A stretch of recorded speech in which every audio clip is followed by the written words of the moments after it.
महान साइंटिस्ट ने क्या कहा था पता है? क्या कहा था? कुछ तो कहा होगा, सही कह रहा है यार अली, तू कुछ तो कहा होगा।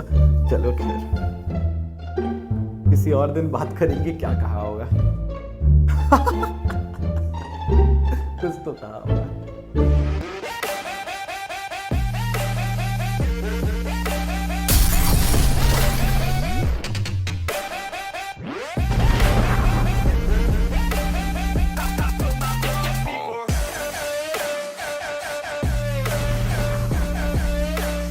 Circuit containing only register. तो यार ऐसा है कि अब हम लोग बात करने वाले हैं 3 फंडामेंटल सर्किट्स के बारे में।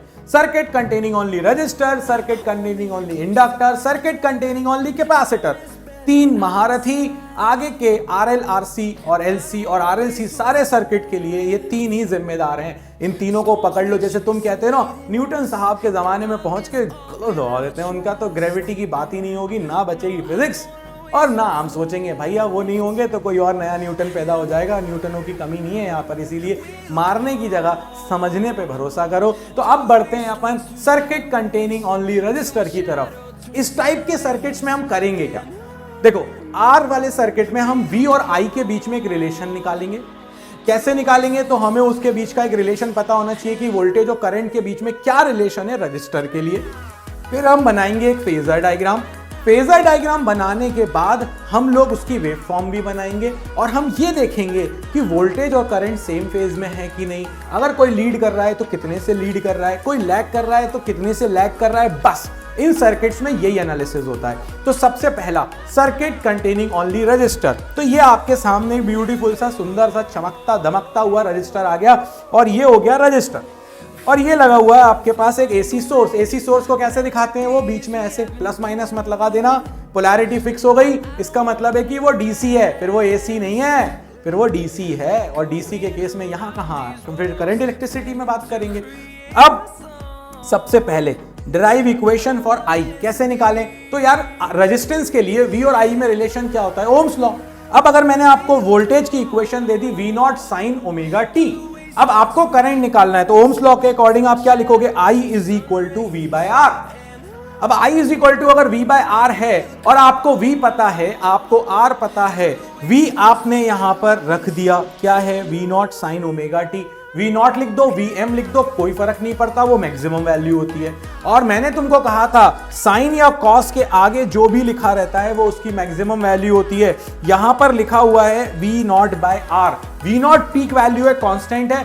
R भी एक रेजिस्टेंस है जो कांस्टेंट है, ना तो फ्रीक्वेंसी पे डिपेंड करता है ना किसी पर, जो है सो है, बस वही हो जाता है। तो V0 बाय R आपके पास बन जाएगा I0 या IM। और जैसे ही ये बन गया I0, I is equal to I0 sine omega t, ये आपके पास आ गई इक्वेशन। दोनों इक्वेशनें आ गई हैं, वोल्टेज की भी करंट की भी।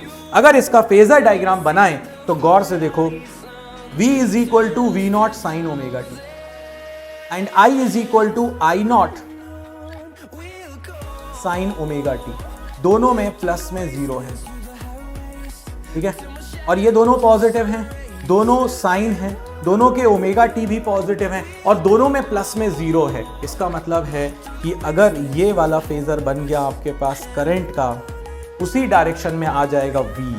तो V और I दोनों 0 डिग्री पर हैं, तो दोनों के दोनों सेम हॉरिजॉन्टल लाइन में आ जाएंगे। और अगर कोई बोले ओमेगा टी के साथ, आपकी अच्छी अच्छी बुक्स ऐसा करेंगी, वो आपको ऐसा डायग्राम दिखाएंगी, ये I है और ये V है और ये आपसे बोल दिया जाएगा ओमेगा टी है। तो भाई घूम रहा है ना, ये तो घूम रहा है ना एक साथ।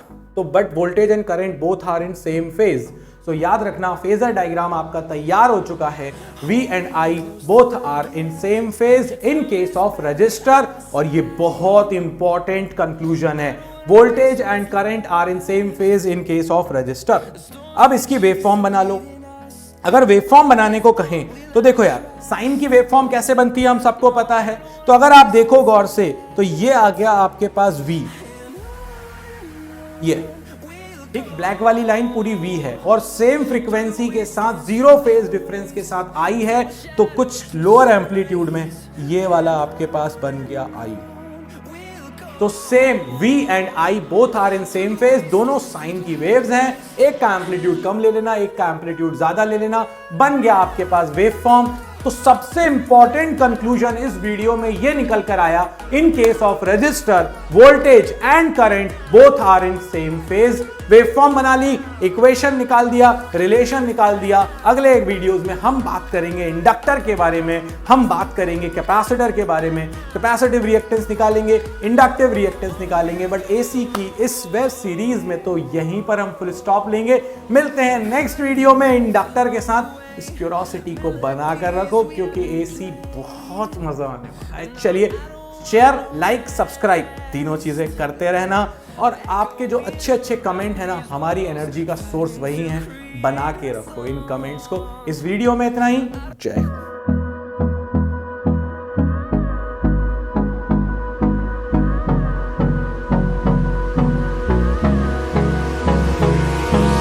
Hold me close till I